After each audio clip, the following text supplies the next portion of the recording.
Welcome to the Game Plan Coaching Podcast. So I'll start with a quick confession.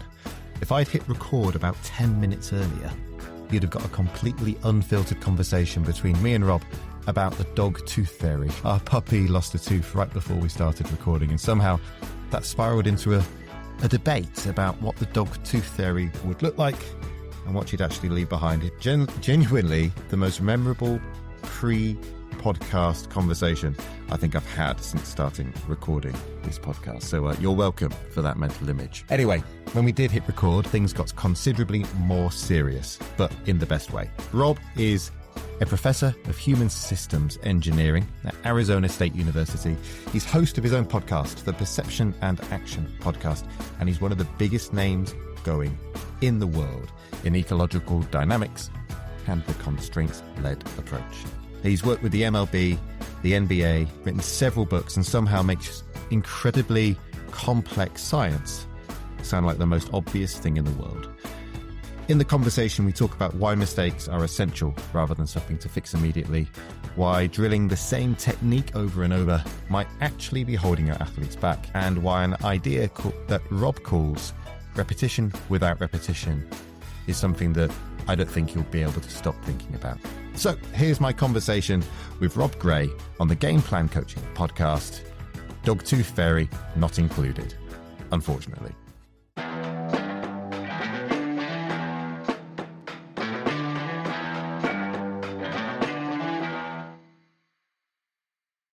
Rob, welcome to the podcast. There's a question I'd like to ask you to get us started in our conversation. And I'd love you to picture us walking towards a coaching field, sport of your choice, and you see a coach who you would describe as skillful doing their work. What are the types of things that you would hope to see? I think they would let the environment do most of the talking for them. So spend time in designing practice opportunities for the athlete to learn themselves in the environments to create. Stepping in where needed. I would see a coach that's fairly adaptable and flexible. So taking advantage of and adjusting based on what happens in front of them, instead of having a perfect script. We're going to do this, then this for 15 minutes based on what players are doing. They adjust their practice and do different things. And then taking time after the activities to maybe do some questioning, getting players involved and engaged and thinking about their development of their skill and what they did well and what they could improve on. And I guess, at the start, I would give players a clear intention. What are we going to work on today? What is the purpose of this practice activity? What do I want you to really focus on? And just letting it run. So those kind of random set of things, yeah. Okay. So for people who aren't familiar with your work, when you say let the environment do the talking for them, would you just tell us a little bit more about what you mean by that? Yeah, so basically I subscribe to the fancy name called ecological dynamics. The method more is called the constraints-led approach that many people have heard of. The idea is moving away from the dominant view of coaching we've had for a long time. The coach knows how to do something. They know the correct technique, and their job is to give it to you, mostly through verbal instruction. Right? So hold the golf club like this or kick a soccer ball like that, to moving from that model where the coach is prescribing the solution and correcting you if you do it wrong, to a model where we accept that there's not one correct way to do it. In fact, you need multiple ways to do it. You want athletes to be able to adapt to their environment, find a technique that's going to work when the things are changing, bad weather, you're fatigued, you're a different opponent. So we want to create these environments where. So that doesn't mean that the coach is going to give up all their knowledge about what results in good performance, but they're not going to, the way I think of it, instead of giving an athlete the solution, we're going to give athletes problems to solve in practice, right? We're going to create an environment where I'm going to ask you to shoot over this or shoot over this obstacle or play in this soccer game that's 3-on-3 versus where we've made the rule that you have to pass twice, or all those things are what we call constraints. We're changing these factors in the environment and letting you find the solution is kind of the shift in this approach. A few years ago, I used to be a coach educator on some of the Football Association courses. And I remember way back when I was on my level 2, to pass the course, you had to be able to teach how to strike a ball with the inside of your foot, your laces, and very step-by-step technique-based practices. And I've heard coaches in recent years, recent months, highlight, they just don't teach you on the courses anymore how to strike a ball properly. If you're in my shoes and you've got a coach saying that to you, how can we persuade them to see it a bit differently? Well, first of all, watch a good player. How often do they do that exact technique? It's pretty rare, right? If you're being honest. And then get them to think about, do you really want to kick that way the same all the time, right? Do you want to kick that way when you're when you're on the run versus standing still, when you want to make a long pass versus a short pass versus put it in the air versus, all these things that can change. Do you want to use the exact same technique for all those situations? Or do you want your athlete to be able to find a slightly different technique to get their goal, get the ball to their teammate, no matter what the situation? So I kind of get them to think. It's more, sometimes it's not successful, but, get them to start thinking about that, all the different conditions in which the athlete has to perform, and get to think of an athlete being adaptable problem solver rather than just executing a predetermined solution. I'm thinking around your work and perception action coupling and athletes being attuned to the environment so they can solve problems more readily. Yet in some of the sports I've found myself working in, there's almost a reliance on information processing, a very traditional way of coaching a skill. I've seen it in motorsport where engineers give a lot of information, a prescription, if you like, for the driver to follow. And I've seen it in gymnastics as well, where I suppose because the sport is judged in many ways, there is a perfect way to execute a skill. Does this play out differently in different sports and different contexts? Yeah, I think so. I think the idea that you need to adapt and have kind of a variable solutions, obviously that varies for different sports.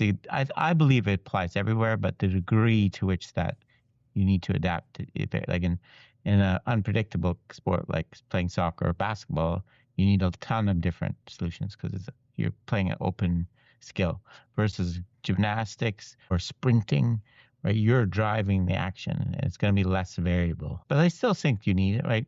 You need to be able to perform when you're tired or fatigued versus not fatigued, all these different factors. So yeah, I think you do need to take that into account in how you practice. Kind of has to mimic your sport a little bit. But I think for me, the same philosophy and approach still applies. In preparation for our conversation tonight, I noticed that you'd recently spoken about information-driven rather than coach-driven practice. And again, like just for people who haven't heard that language before, I don't know if you'd be able to just explain what you mean by that, and almost if a coach was reflecting on their own practice, what might they notice if they were more information-driven with the way they designed the activities? Yeah, so the sport when I said that I was watching basketball practice, and you think about basketball practice, your coach, you're putting into play, you basically you practice it, usually practice it with no defense. So you tell the player, you go to this spot, you go to that pot, when you get here, you pass, right? So players are doing things because you told them to, not because the environment is offering that, right? It's not what we want. There's not information in the environment telling them it's a good time to pass now. They're doing it because you told them to, right? Which I think is an important distinction. We want our athletes it's very inflexible, right? They're going to, I often find with kids, when we do this with kids, they get it wrong so many times because they don't understand, why do I have to go there, right? They don't know why you make them go there because you haven't explained it to them, right? So I would much rather have you shoot when you're open, pass when you see a gap, do so. The information from the environment, what we call them affordances, it's offering up to you these invitations to act. To me, that makes everyone talks about they want good decision makers, intelligent athletes, right? That's a truly intelligent athlete to me. An athlete can pick the right action at the right time, right? The other way, coach-driven, you're not talking about intelligence, you're talking about obedience, right? Coach is doing what you told them, right? That's a definition of a good play. which I don't think that's not really true intelligence. We want you to pick up opportunities from your environment. That's more flexible, right? So if your defender falls down, go to the basket, right? The opportunity is there. Don't pass it because the coach told you to pass it when you get here. Take an opportunity that's in front of you.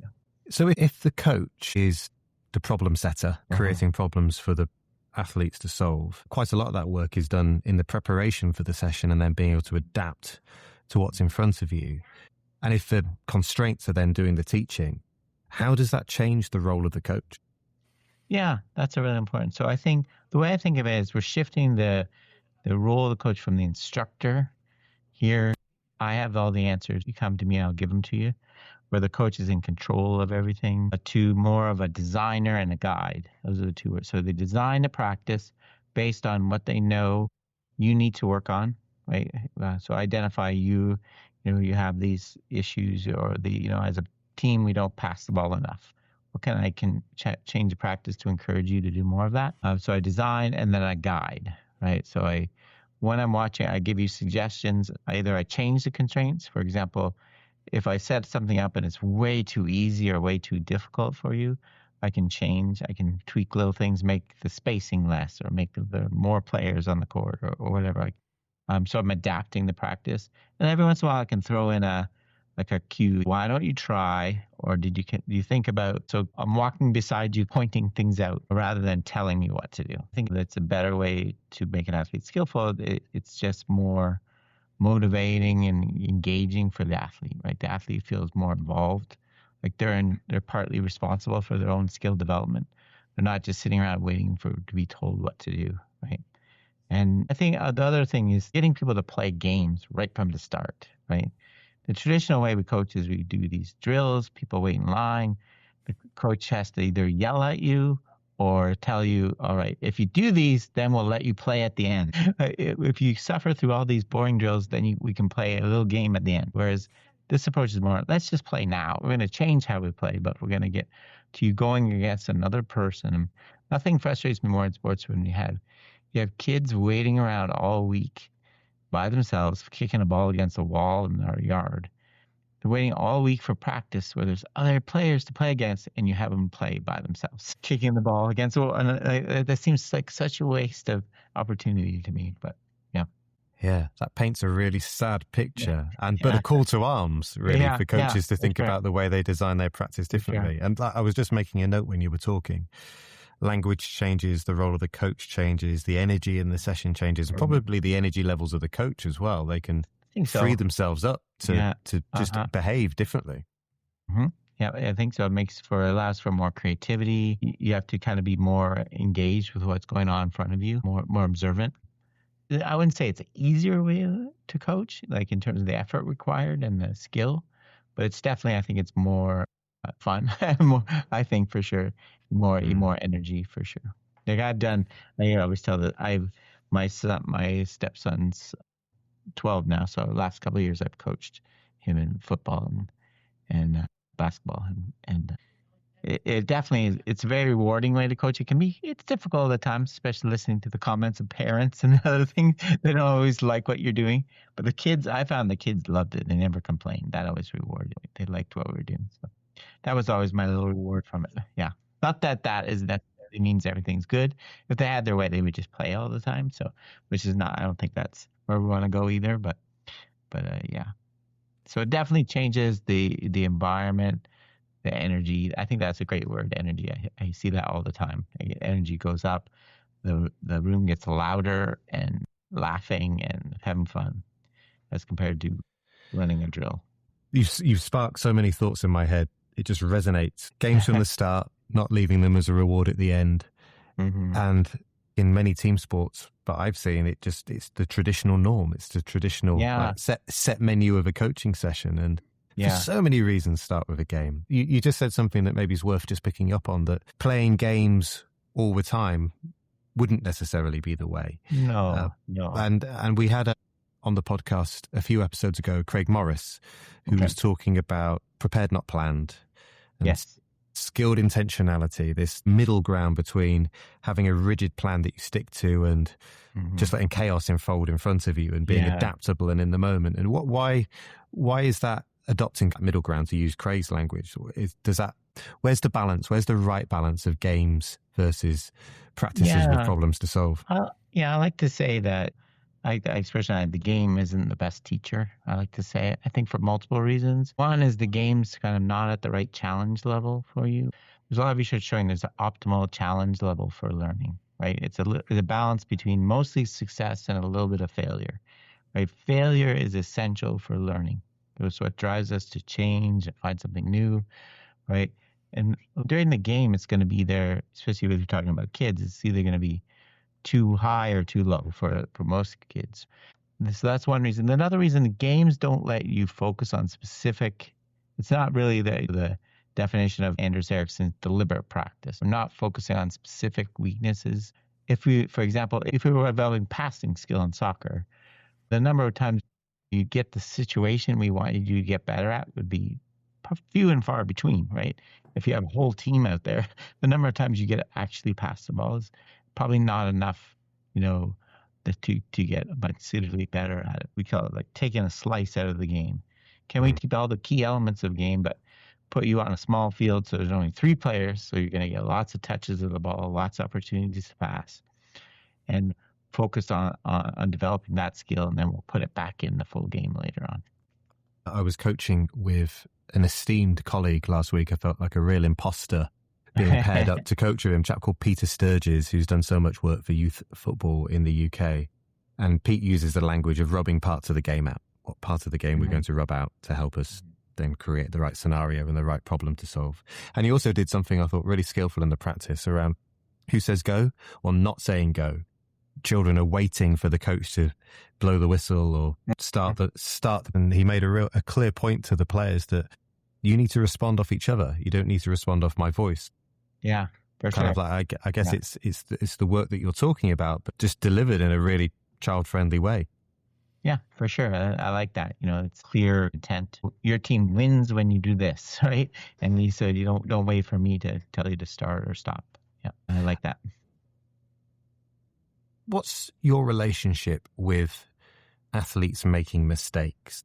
Because I've faced this, many coaches will face this, almost resisting the urge to step in and fix things and creating the freedom where we're not saving athletes from learning. With a constraints-led approach, with an ecological dynamics lens, how do we work with mistakes as coaches to get the best out of them?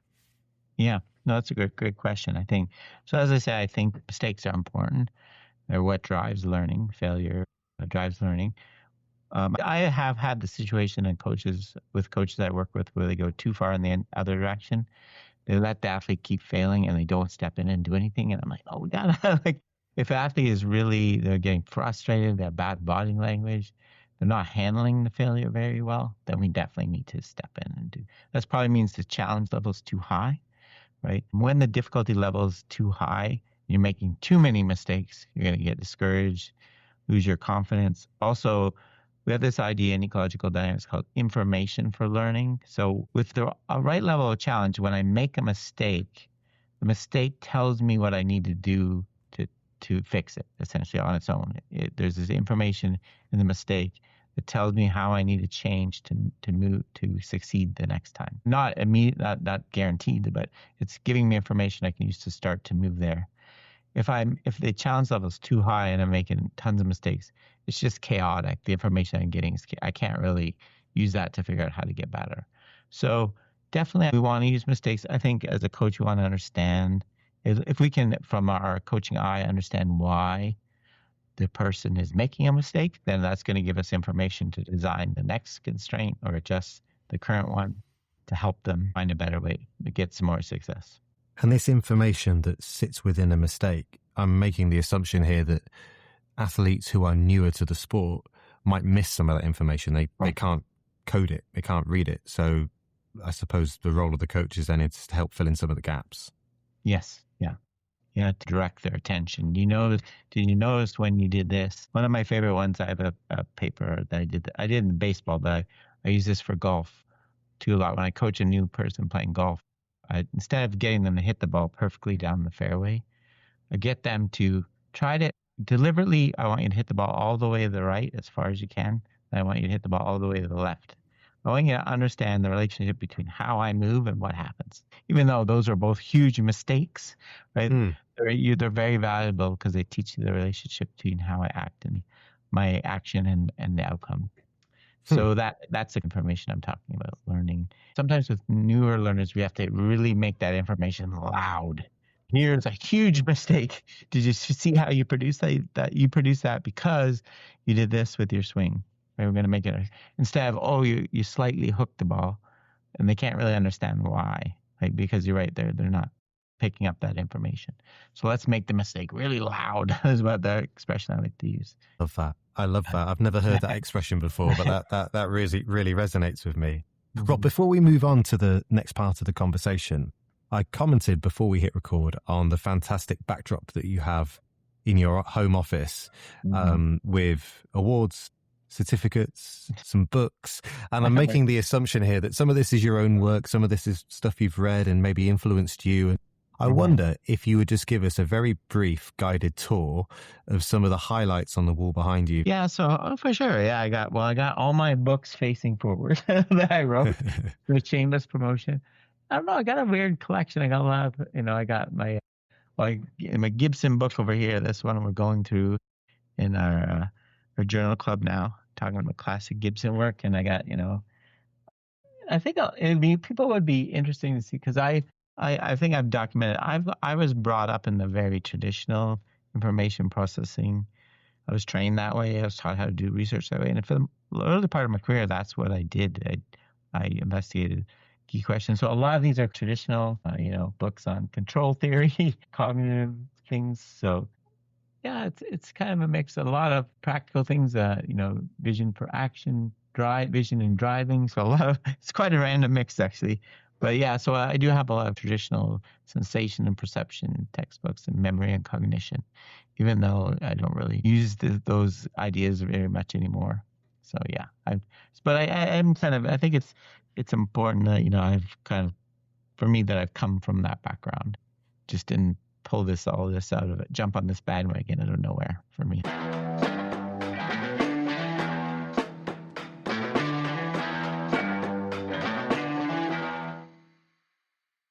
Okay. The second part of our conversation, Rob, is our game plan. And in every episode of the podcast, I invite a guest to share something to add to our game plan. So it could be a story, an idea, some research, an experience, whatever you like, really. What would you like to add? One thing that comes to mind now, I've just seen I've been to a few conferences and things lately. I think people just trying out these things and letting the athletes engage in these this constraints-led approach activities, right? I was at a conference and they were it was a martial arts, like mixed martial arts activity. And I'm just amazed, like this sport where you picture Bruce Lee doing the perfect punch 1,000 times. In this one, they were taking people that have never thrown a single punch in their life. And within 5 minutes of being in the class, they were going against another person, which is phenomenal, right? And they were taking, and it really just the letting things come, and the expression we use is emerge. What you saw in that was people would adopt. So the first game we play is a game like shoulder tag, where you have to touch the person on the opposite shoulder while they're trying to do the same to you. And when they do that, you see the boxing stance that you want, the correct boxing stance where a person's got 1 foot in front of them, just comes out of nowhere. Right? They start doing it even though they were never told anything about that, because it emerges from the action itself. So just seeing these powerful examples where people start with these games, people going against each other and letting the behaviors come out on their own is really just a powerful. So I encourage people to play around with it. At least, try one activity and see what happens. I see that in so many different sports and things I work in. I was about to ask, actually, that is a fantastic example. And I got this clear picture in my mind of how a game like that could just encourage the participants to move themselves into the position that's most effective. And are there any other environments that you've visited where coaches have been really creative or thoughtful about the way they've designed these types of games? Yeah, a bunch of different ones. I think I've seen people doing different things in sports like tennis. So one of the things I like to do in tennis, right? And so instead of getting player to learn how to hit the ball into a certain spot on the court, I hit a ball into that corner of the court. What we do is hit a ball to make your opponent move backwards, or hit a ball so your opponent has to run off the court to play it. So you're trying to create actions in your opponent instead of just hit a ball, which obviously you need to be able to hit a ball right to down the line to accomplish that. So it's accomplishing the same thing, but it's linking the athlete to the environment, the person they're playing against, rather than just kind of hitting a spot on the floor. So yeah, so things like that, I think very creative. My main sport I work in is baseball. People are doing lots of creative things there. So yeah, that's the idea. And it's funny in these kind of the martial arts examples and some of these examples, it also very much illustrates the idea of, in Gibson, we talk about knowledge of and knowledge about, right? So knowledge of is your knowledge how to do things. Knowledge about is your ability to describe it and factual. So in that martial arts class, at the end, I was like, we went to people like, what did you learn? And very few of them could put into what they're like, versus a traditional martial arts class, you would say, oh, I learned how to do a double leg takedown because someone taught you a specific technique. They didn't learn anything they could really verbalize very easily. If you kept pushing them, they probably could. But if we did another class, they would be better. So obviously something's in there, right? Something's sticking in that's changing. They're learning from experience without being able to state it or pull it from memory. Yeah, so it's really just some random observations I kind of had. Yeah, I don't know. Yeah. To what extent is language important coaching this way? Because from the way that you've spoken about the work that the coach does, redefining the role of the coach or shifting the role of the coach to be a problem setter, my sense is that language can play a huge part in the way that people feel and then engage and understand. And with the tennis example that you just used, changing the language and the framing of the problem, even though the skill might be the same, completely changes the experience of the person taking part. Yeah, I think so. If you focus on the environment, talking about the outcomes that you want to produce rather than how you're going to produce them.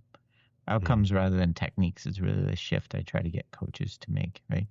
Let's not talk about what your body's doing when you're hitting a tennis ball. Let's talk about the spin you put on it or what you make the opponent do or whatever, right? Shift to the outcomes, right? That there's so many benefits, and let the technique will sort itself out, right? Yeah, your body will self-organize. If you focus on producing different outcomes, and as a coach, is give the athlete different outcomes to produce, right? My golf example of hitting left and right is an example of that, right? I'm going to change the outcome I want you to produce for a deliberate reason, right?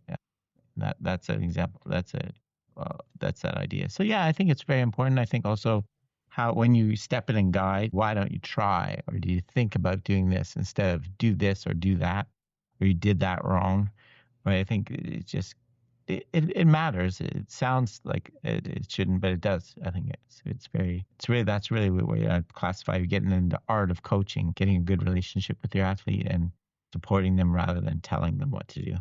On the subject of language, there's some words that I think really resonate with you that you may have used quite a few times, which is repetition without repetition. Again, I love that. It really sticks with me. I can see it in terms of the way I try to design the practices that I run. But again, would you just tell us a little bit more about repetition without repetition? Sure. Yeah. That's an expression that comes from Bernstein, who the book's probably back there somewhere, Nikolai Dexterity book. So Bernstein was a neuroscientist or motor physiologist in the 1900s. He recognized that what we want to repeat the outcomes as an athlete. We want to repeat getting the ball in the hoop, hitting the ball down the middle of the fairway, kicking the soccer ball in the back of the net. But we don't do that. And in fact, we can't do that by repeating the same movement. The traditional view is we repeat outcomes by repeating movements. We teach you this ideal technique where you drill it and drill it till you store it in your quote unquote muscle memory. And then you can pull it out and do it the same way every time. And Bernstein recognized that, in fact, you can't do that because the constraints are always changing. I study baseball pitchers who they're throwing a pitch in the first inning that they're sending commands from their brain to their muscles to contract by a certain amount and probably a certain amount of rotation to generate force. if they want do the same pitch, the same outcome in the ninth inning after they've thrown 100 of those, if they sent the exact same commands, it wouldn't work. The ball would get halfway there. The forces aren't enough anymore. The muscles don't generate the same amount of force. So we can't repeat the outcome by repeating the same movement. We need to adapt. We need to vary our movement in response to these changes and constraints. That's the key idea of repetition without repetition, I think. But yeah, I think it just, it doesn't mean we can do anything, but we do need to vary our technique. So as an athlete, we want to repeat our outcomes, not repeat our technique or movement. My example I always use is the last Olympics, the U.S. won the gold medal. And Steph Curry, I think he hit 5 or 6 3-pointers down the stretch to seal the game. Go back and watch it. Every single one of those is different. How he shot the ball is different. None of those are some idealized technique that he's pulling out and repeating like he's a robot. He's adapting, adjusting, shooting off the left, going right, going left, stepping back, tall person in front of him. Right. So that's a really important idea, I think. Well, I have to say, you take very complex theories and just put them in such crystal clear ways to make. I wouldn't say it's easy to understand because it's hard work, but you make it. Just the way you translate it is just phenomenal. Well, thank you. Yeah, no, I appreciate it. I'm writing a new book right now, and over the last few years, I've realized kind of that's my flow state, right? When I think, read and consume material myself, whether it's a journal article or conducting a study, with the goal of explaining it to other people, I feel kind of this flow state versus just understanding from when I read an article with no purpose and just for because I think it's important, I kind of don't engage nearly as much. But if I read it for the purpose, I'm going to try to explain this in a podcast episode or something, then it definitely feels that's where I get in the flow.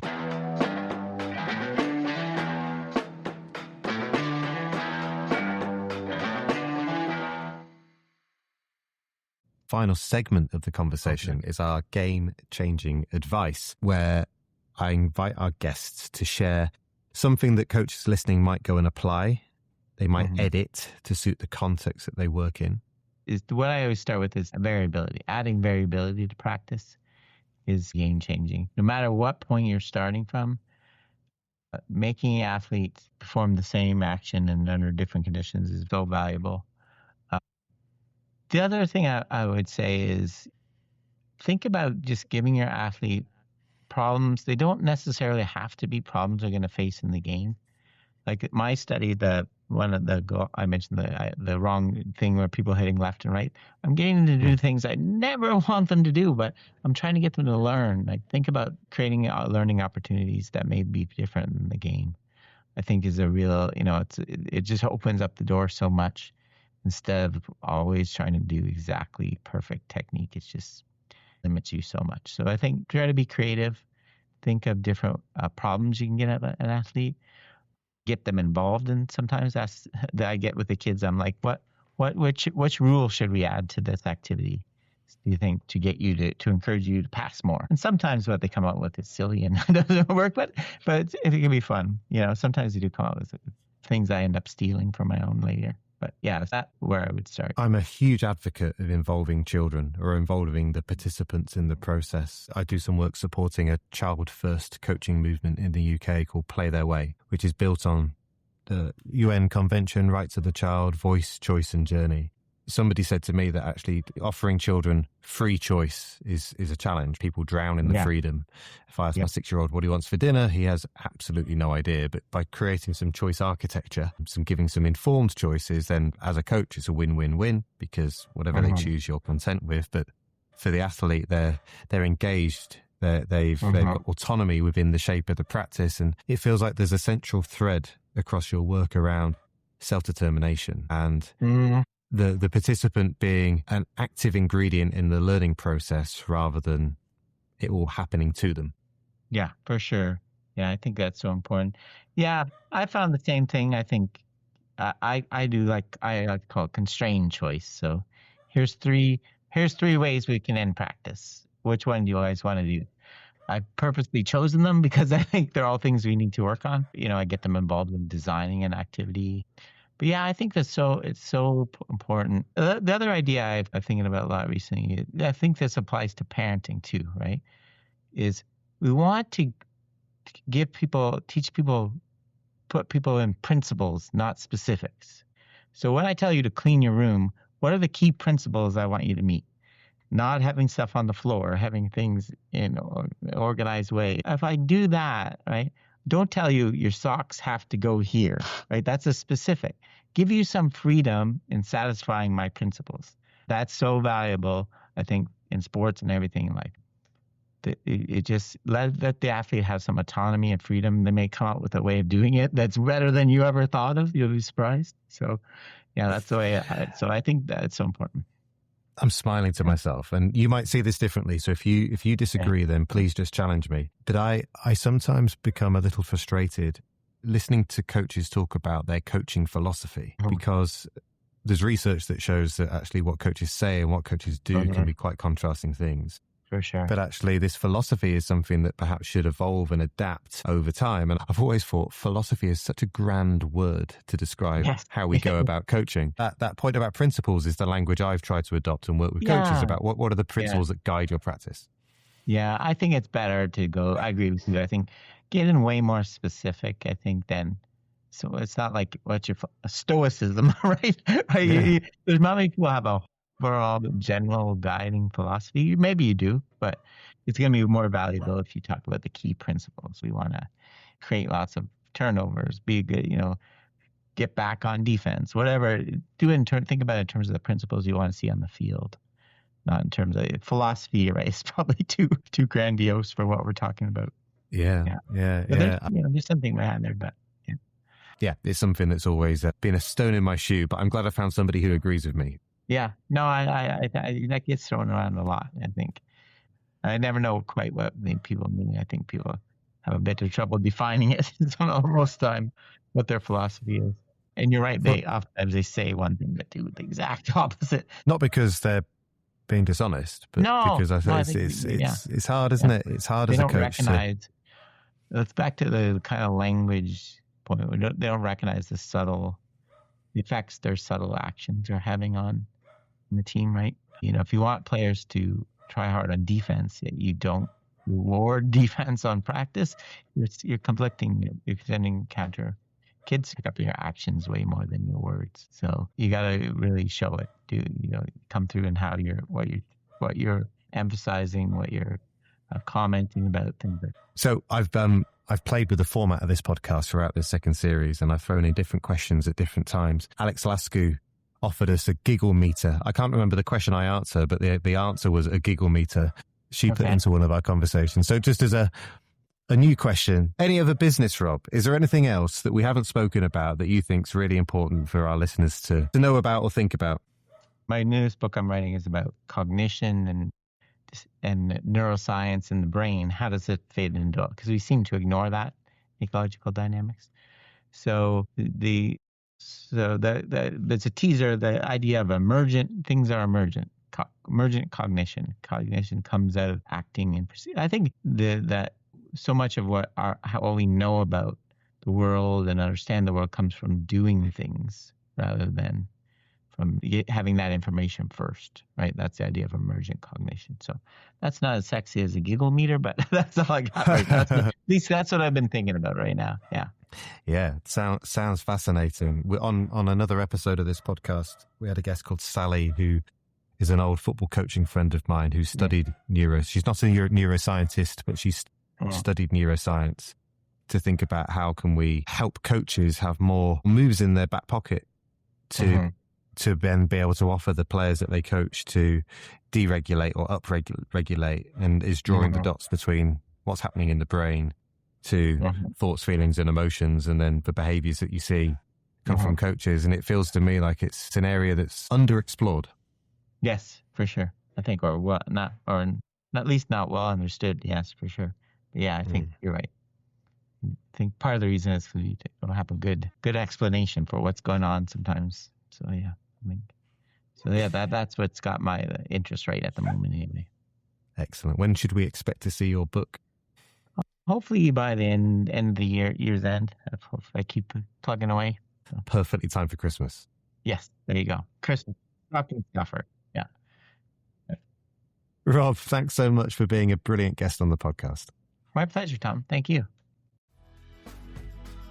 Rob has this brilliant gift of taking proper heavyweight science and making it land in a way that changes how you coach on a Tuesday night. Something that really stuck with me is repetition without repetition. We don't repeat outcomes by repeating the same movement. We repeat outcomes by adapting the movement to whatever's actually in front of us. The second idea alongside that, make the mistake loud.